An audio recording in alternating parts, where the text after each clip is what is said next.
Senator John McCain of Arizona is calling for a select committee to investigate Russian interference in the 2016 election and the allegations of collusion with the Trump campaign. And Senator McCain joins us now from the Capitol. Senator, good to see you. Let me ask you. Thank you.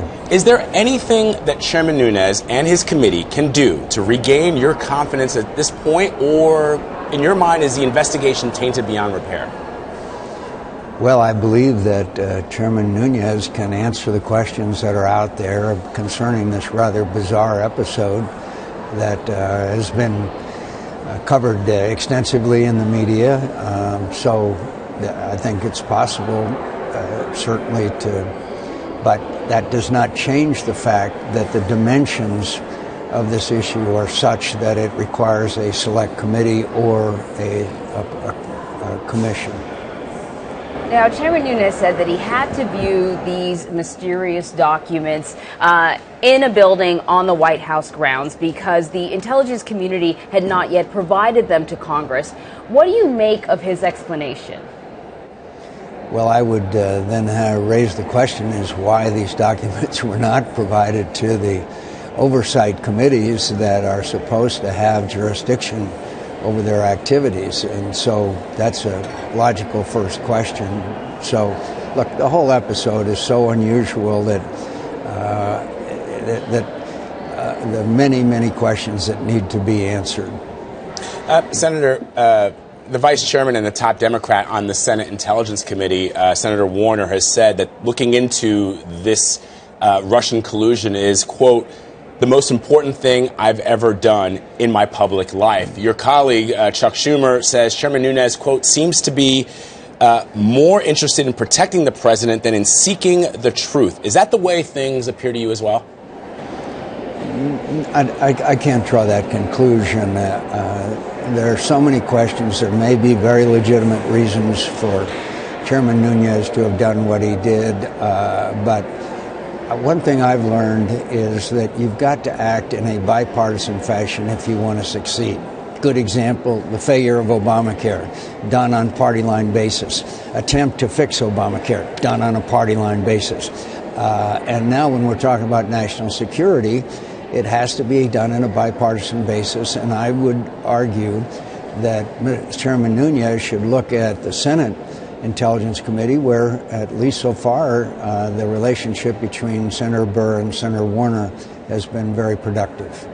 You were at a forum in Brussels last week, and you were speaking about the Russian interference in the 2016 election, and you said that a lot more shoes are going to drop. What did you mean by that, Senator? What do you know that we should know?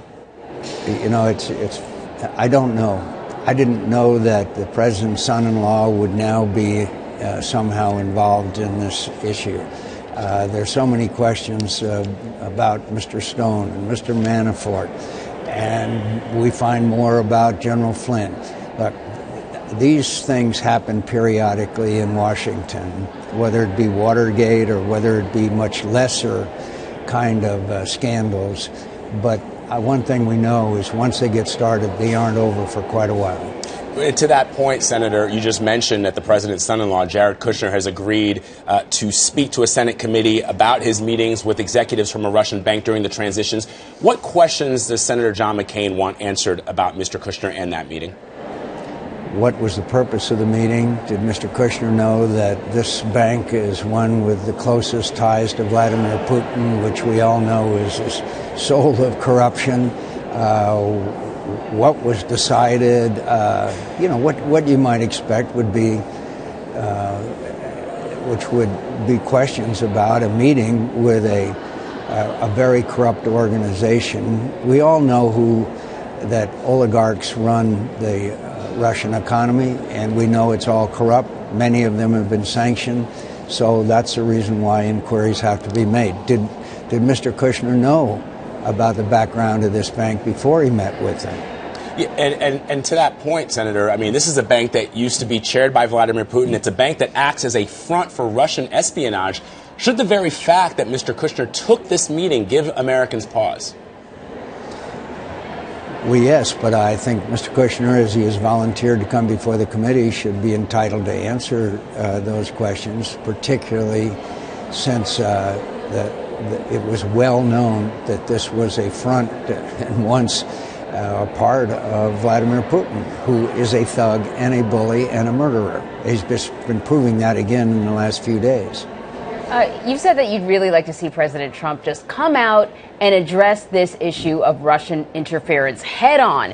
What do you want to hear from the president? What should he say? Well, what I have said is that I think that the president should acknowledge that the Russians attempted to change the outcome of our election. There is no evidence they succeeded. But the enormity and the gravity of this issue is hard to overstate, because if they had succeeded, then you destroy the very fundamental of a democratic nation, and that is its ability to choose its leader in a fair and democratic fashion. What do you make of this sort of drip, drip, or if you want to use the if there's smoke, there's fire analogy, these smoke signals that keep popping up periodically? How do you think the administration should be dealing with this? Is it time to maybe do some sort of internal audit, figure out how many people have been in contact with how many Russians, and just get it out there? Well, that's why I think a select committee or a commission is probably necessary, and they have to be composed of credible people. But as I said before, and one thing I can predict to you unequivocally, there will be more coming out. Senator John McCain of Arizona, we really appreciate your time. Thank you so much, sir. Thank you.